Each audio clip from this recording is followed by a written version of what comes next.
Donc, on va parler des symboles 9 tranches. Ce sera l'occasion de voir comment vectoriser un clipart pixel aussi. Donc, dans Google, j'ai tapé Rocket, entre guillemets, public domaine, et j'ai demandé que dans les outils de recherche, que ça ne me montre que les images clipart. Et je vais aller chercher l'image d'une fusée. Ça pourrait être évidemment n'importe quoi d'autre. Ça peut fonctionner avec n'importe quelle image. Ça peut montrer un arbre, un personnage, autre chose qu'une fusée, bien entendu. Voilà. Donc, il s'agit en fait, dans mon cas, d'une image de type PNG avec de la transparence autour. Mais en fait, Illustrator ne va pas voir ça comme de la transparence, il va voir ça comme étant du blanc. Et au moment de la vectorisation, il va falloir que je lui dise d'ignorer le blanc, de ne pas générer de vecteur au départ de ce qui est blanc, mais en fait, c'est en réalité au départ de ce qui est transparent dans l'image. Ok, j'enregistre l'image dans le dossier d'aujourd'hui. Et dans un document Illustrator, je vais importer l'image. Donc surtout, on n'ouvre pas l'image, évidemment, directement dans Illustrator, sinon on aurait des palettes qui sont complètement vides de tout. Il faut absolument importer l'image. Donc je fais un nouveau document dans Illustrator et j'importe l'image dedans. Ça va pareil. Là. Si.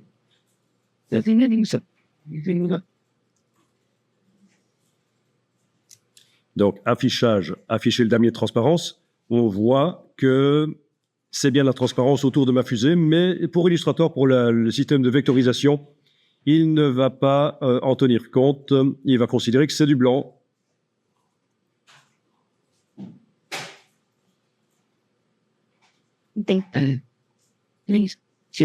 Ok.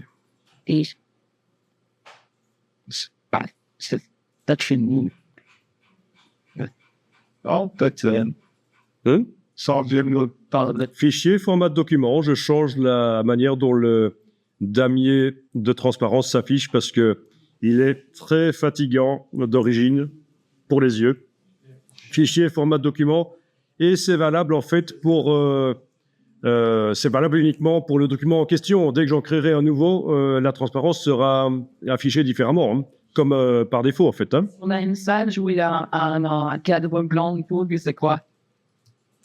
Donc si j'ai un nouveau document ici et que je demande d'afficher le damier de transparence, c'est le damier de transparence par défaut qui revient à chaque fois.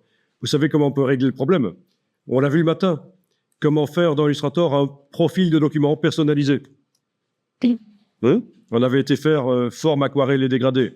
Et précédemment, dans d'autres formations, j'avais été faire doc avec toutes les pantones. Donc, il suffirait que dans le document de départ, le damier soit pré-réglé correctement et vous aurez chaque fois un damier comme il vous plaît, un damier de transparence foncé comme ça si vous voulez. Voilà. Bien, donc je vais dans la palette vectorisation, menu fenêtre vectorisation.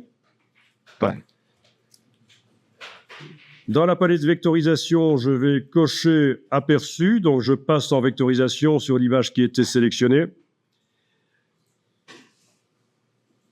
OK. Je demande une vectorisation couleur.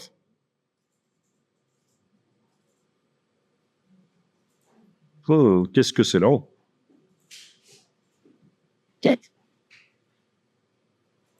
Voilà. Et dans les paramètres avancés, je dis ignorer le blanc. Et le fond blanc devrait normalement devenir transparent. Bien sûr, s'il y a des parties blanches dans l'objet, elles vont devenir transparentes aussi. Heureusement, il n'y avait pas de partie transparente ici. Dans ce cas-ci, c'est facile. Bon, ceci dit, si ça fait un trou, c'est facilement réglable. Il suffit d'aller faire une forme en couleur derrière, qu'on place derrière l'objet vectorisé, et ça va boucher le trou. Si vous la placez derrière une forme plus grande, c'est une solution. Mais bon, ici, ça va, pas de problème. Je vais faire apparaître la palette des symboles, menu fenêtre symbole, et je vais transformer cette vectorisation dynamique en un symbole. Je prends l'outil, la flèche noire, et je déplace. Je tente en tout cas de déplacer. On dirait que ça va y aller. Hein. Oui, ok, je vais appeler ça fusée. OK. Et voilà, le symbole fusée est là-dedans. Parfait. Au niveau du redimensionnement, je n'ai pas redimensionné avant de le faire, mais elle n'est pas trop grande, ça va, c'est bon. Bien. Donc, je vais supprimer ceci du plan de travail, puisqu'elle est dans la palette de symboles. Si je la déplace, je la vois. Si je fais clic droit, rompre le lien au symbole, je récupère. En fait, la vectorisation dynamique est restée. Parfait. Donc, la vectorisation dynamique est toujours dans le symbole. Parfait. Mais bon. Oui, d'accord. Mais bon, peu importe, je n'ai pas besoin de rompre le lien au symbole comme ça. À ce stade-ci, vous devez avoir réussi à déplacer votre fusée dans la palette de symboles et elle a été transformée en un symbole. Dans la palette des calques, on voit le nom du symbole fusée ici. Tout le monde a bien ça?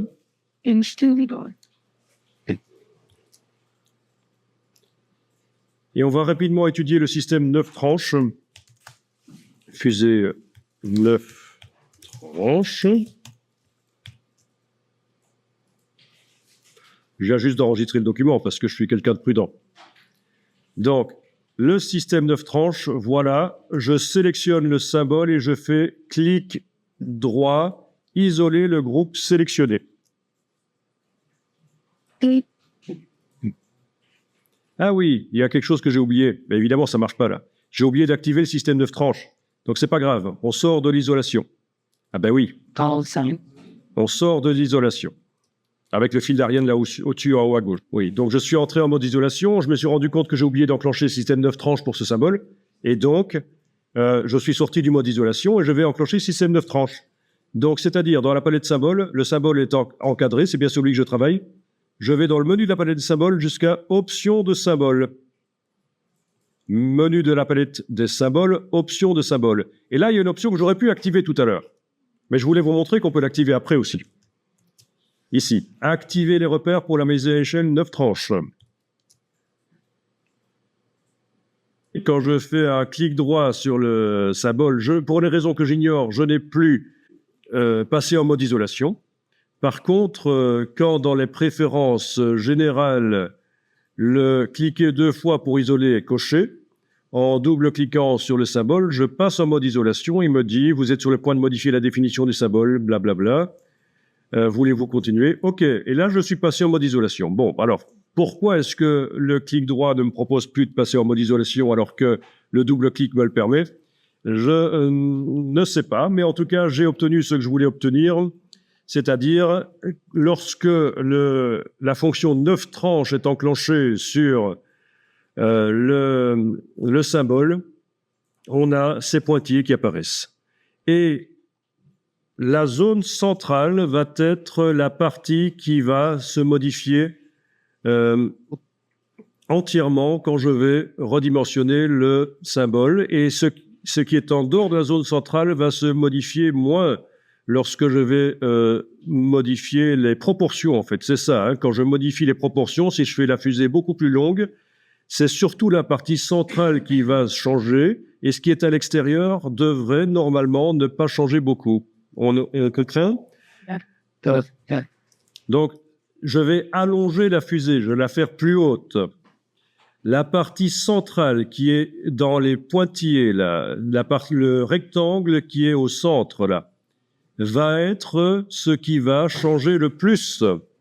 Et ce qui est à l'extérieur du rectangle ne va pas se déformer beaucoup. Okay. Voilà.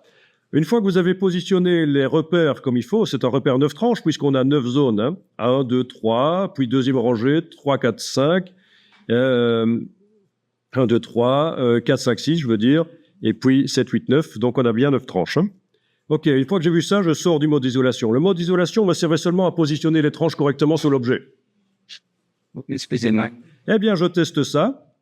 Une fois que j'ai mis au point le symbole 9 tranches, je vais dupliquer l'objet avec la flèche noire, par exemple, voilà. OK, avec la touche Alt, évidemment, quand je le déplace avec la flèche noire. Je vais redimensionner celui-là avec l'outil de transformation manuelle. Voyons ce que ça donne. Eh bien, ça fonctionne. Vous voyez, le dessus de la fusée ici, il ressemble comme deux gouttes d'eau au-dessus de l'autre, alors que la fusée est plus grande. Parce qu'en fait, c'est la zone centrale que j'ai définie qui change, en fait. Le bas, les réacteurs ne sont pas allongés, parce qu'ils ne font pas partie du rectangle central. Et comme ça, vous pouvez modifier vos différents symboles. Voilà, on peut faire une toute petite comme ça, une beaucoup plus grande là. Voilà. Évidemment, ça devient un peu du n'importe quoi à un certain moment, on ne voit plus trop. Voilà. OK, donc 5 fusées avec seulement la zone centrale qui a été déformée. Donc, c'est le système du symbole 9 tranches. Et alors, ce genre de choses est super intéressante quand vous faites des graphiques, des histogrammes des bâtonnets plutôt dans Illustrator, des graphiques statistiques. Il y a une fonction statistique pour faire des graphiques statistiques. Vous allez pouvoir, à la place des bâtonnets, mettre une illustration qui va s'allonger. Et pour qu'elle ne s'allonge pas bêtement comme une photo qu'on étire, vous allez pouvoir dire que c'est la partie centrale qui s'étire et pas les extrémités. Et vous imaginez, ça pourrait être un arbre. D'ailleurs, je vous le montre rapidement ici sur un arbre. OK. Voilà, je vais le copier-coller. Oh ben, je n'ai même pas besoin, je peux travailler ici. Voilà. OK. Donc, c'était déjà un symbole.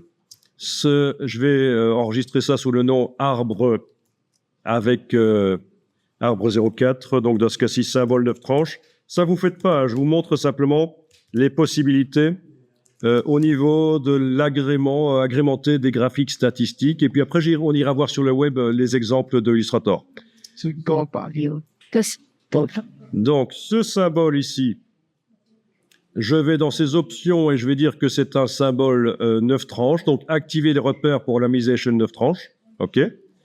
Ensuite, je vais passer en mode isolation. Ben, le clic droit ne marche toujours pas. Bon, c'est pas grave, je double-clique. Je suis passé en mode isolation. Puis, je vais bouger ceci de manière à ce que ça englobe le tronc, parce que j'ai envie que ce soit le tronc de l'arbre, pas les racines, pas le feuillage qui, en fait, change. Oui, on pourrait même le repositionner correctement par rapport à son réticule central. Voilà. Donc, vous comprenez l'histoire ici. On a le tronc de l'arbre qui va s'allonger quand je vais redimensionner l'arbre, parce que c'est le rectangle central ici, le rectangle central qui va bouger. Bon, ben je sors du mode isolation. Je vais dupliquer plusieurs fois cet arbre avec la flèche noire et la touche Alt. Je vais redimensionner l'arbre. Et ça marche. C'est pas génial, ça? Bon, évidemment, si je le fais plus petit, ça se ratatine, ça fait un truc bizarre. C'est assez génial, ça, quand même, de pouvoir faire ça, le symbole 9 tranches. Vous imaginez des graphiques statistiques sympas avec ça? On va aller voir s'il y a des exemples sur le web. J'ai une vidéo qui explique pendant 1h30 comment faire des graphiques statistiques avec Illustrator. C'est du lourd. C'est un outil qui est mal foutu, il faut le savoir. Au niveau des données qu'on met en scène, hein, le tableau Excel, il faut qu'il soit bon dès le départ, parce que s'il n'est pas bon dès le départ, c'est pas dynamique. On peut pas modifier le tableau Excel et que ça se mette à jour dans Illustrator. C'est foireux. Ah oui, on importe un tableau Excel, mais le problème, c'est que c'est pas dynamique, c'est pas souple. Voilà, je vais enregistrer donc ceci. OK, 02.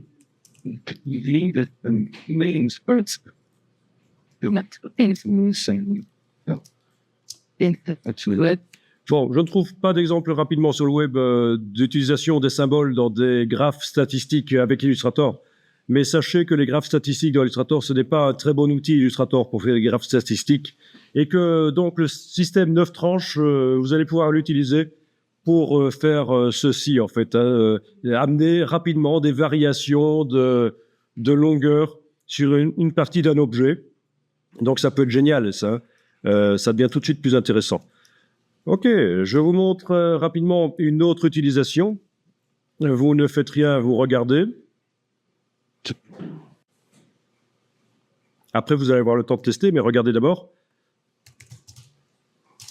OK.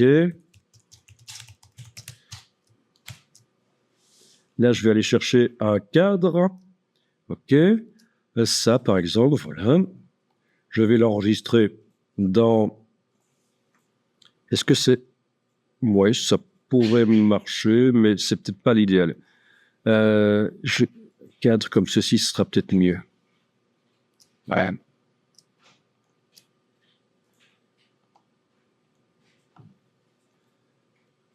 OK, un cadre. Oui. Ça, vous allez faire après. N'essayez pas de le faire en même temps que moi, ça va aller vite. Je vais charger le cadre que j'ai été chercher sur le web. Je vais le vectoriser par vectorisation de l'image. Je coche la case aperçue. Faire quand même une vectorisation couleur. Vectorisation couleur avec moins de couleurs. OK.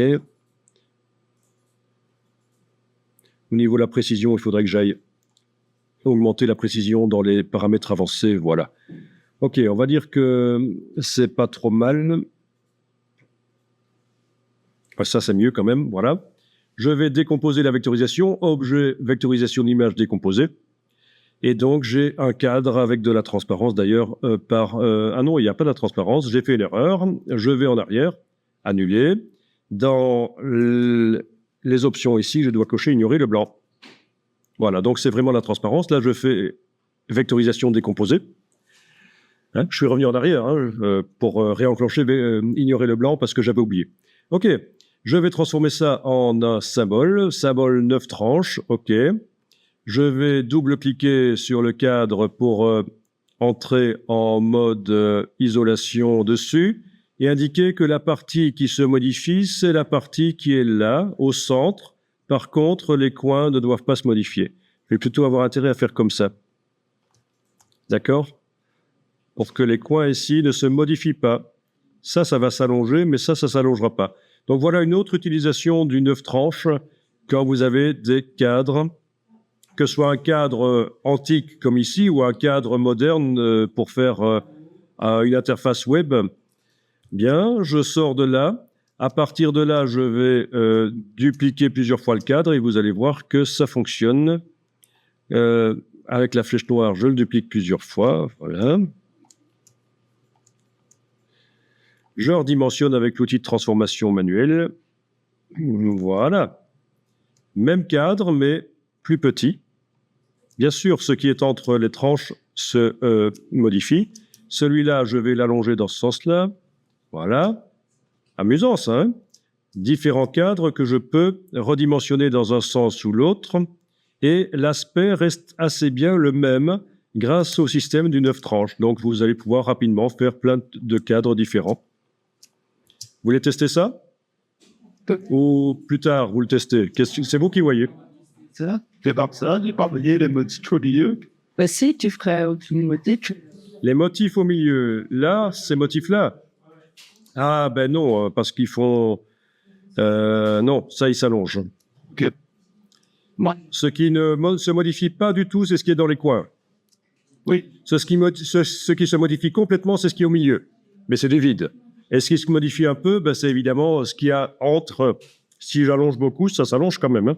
avec ici, Bon, il y aurait des solutions à trouver. Hein. Il y a des solutions, on pourrait résoudre le problème. Mais est-ce vraiment gênant? C'est quand même pas mal, ça. et tu fais ça, Et puis après, vous pouvez aller apporter des images, évidemment. Et les... et si on ne mettait pas ce dessin-là, mais qu'on prenait uniquement dessus et qu'on le faisait deux fois, que chez l'instant riche, OK. les amis, t'as pas. Ouais, il a fait Oui. Voilà. bien. Le rhino. J'ai amené l'image du rhino qui apparaît à travers le cadre. Je trace un rectangle par-dessus, là, comme ça, voilà. Je sélectionne ce rectangle et le rhino. Je demande objet masque d'écrêtage créé. Et vous avez le rhino qui apparaît à travers le cadre. Il faudrait quand même le passer derrière, en fait. Hein. Voilà. Donc, j'ai mis l'image recadrée du rhino derrière le cadre, et voilà. Et je l'ai recadré évidemment avec un masque d'écrêtage, comme on avait vu au tout début, les masques d'écrêtage.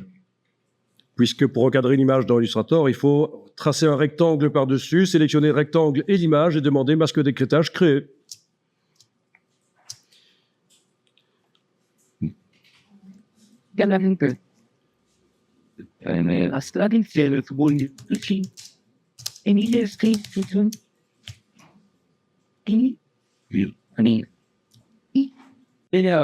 Ben oui, voilà, maintenant vous savez pourquoi celui-là, ici, ne se déformait pas, oui. Je dois dire que je n'avais pas encore remarqué celui-là. Mais en effet, c'est directement un 9 tranches, celui qui est livré avec Illustrator. Là. Il n'y a peut-être plus assez de place pour les montrer en bien ronde à un certain moment.